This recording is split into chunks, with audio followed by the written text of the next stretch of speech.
Day, on this very windy day, I'm at Hollinfare Cemetery, which is in a village called Hollin's Green, between Warrington and Manchester.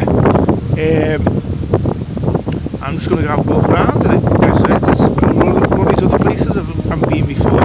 So there is a war memorial and a small church which have done a separate post over opposite the cemetery's entrance, as you can see. And I'm just going to walk around. While I'm walking around, I'm going to try and find another church. There's also a friends group which also have leaflets at the entrance if you want to get involved, if you have relatives buried here, or if you're local to the area, you can get involved and help keep the upkeep of the cemetery. And there's editors boards inside which will try and find you. As you go in, there's if you go up this little thing here, as you saw before, you'll see there's a lovely memorial for unmarked graves, people buried in unmarked graves, like just here. As you can see, it's very well carved, and I assume that was a community project that the Friends may have organised, because it looks pretty new as well, because the Friends group have been going since 2010, so I assume they had it was crowdfunded to pay for. And I'm sure, as I said, I'm going to have a look around. It's one of the many few cemeteries that actually got available spaces.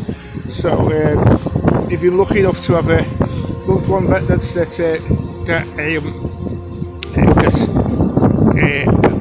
enough to have a loved one that needs a burial, this has actually got spaces that sometimes for burials and for cremations. So you have to contact the Warrington Borough Council who run it for that.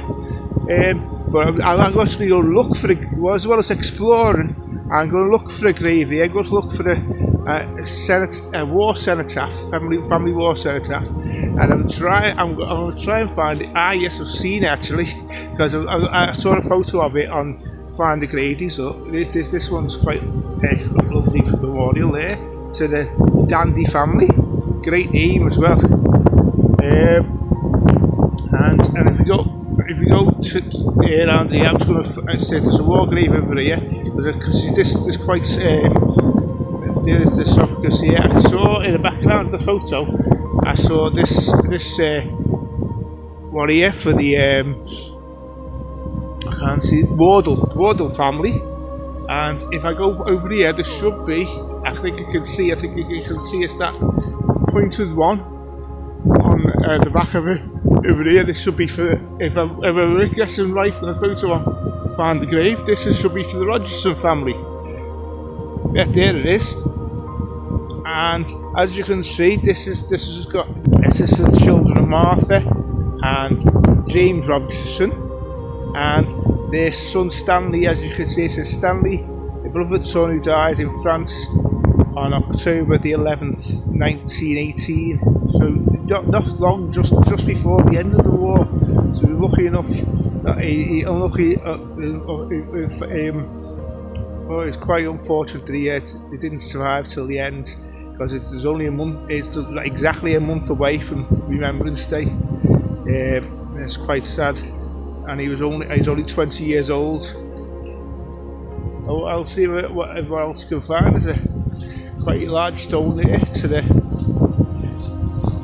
Frogger family, and I'm going to go over towards seems to be a little chapel, or a little.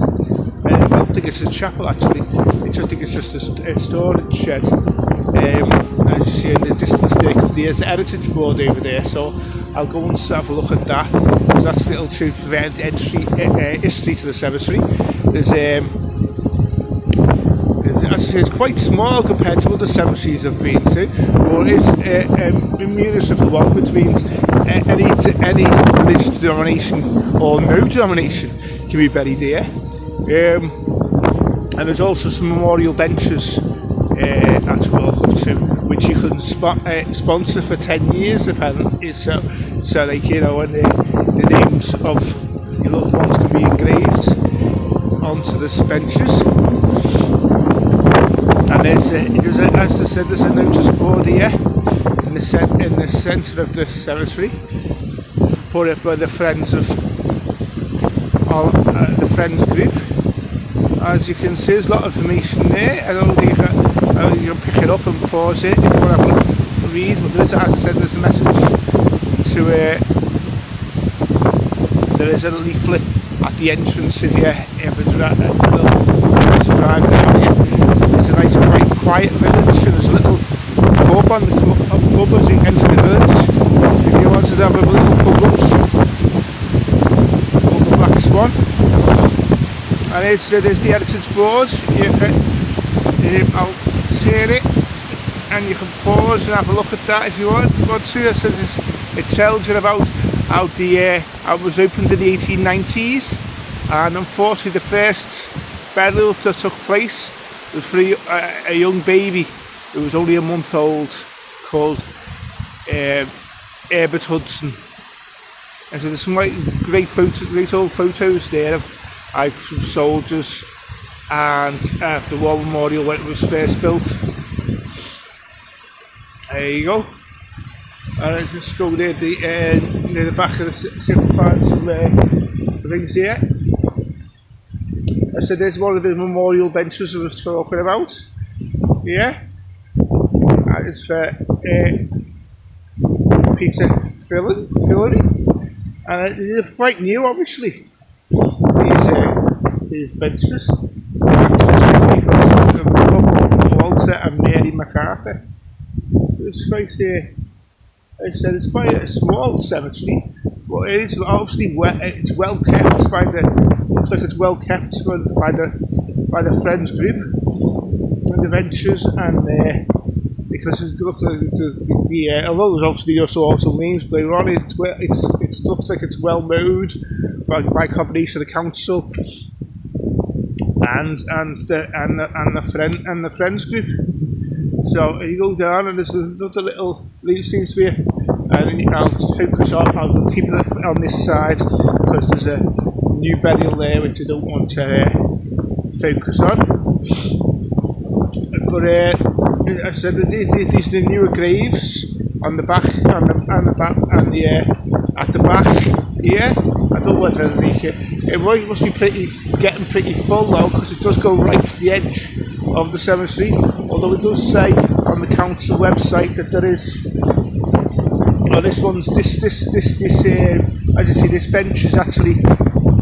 It says it's a soldier. Hannes, was pronounced that right. Is very obviously there's some old poppy reeds underneath. So I assume there's a little dedication plate there for him there because he died. He's from the RAF. And this is also recent. Looks like it's a recent soldier that was made rather than actually somebody from the World Wars.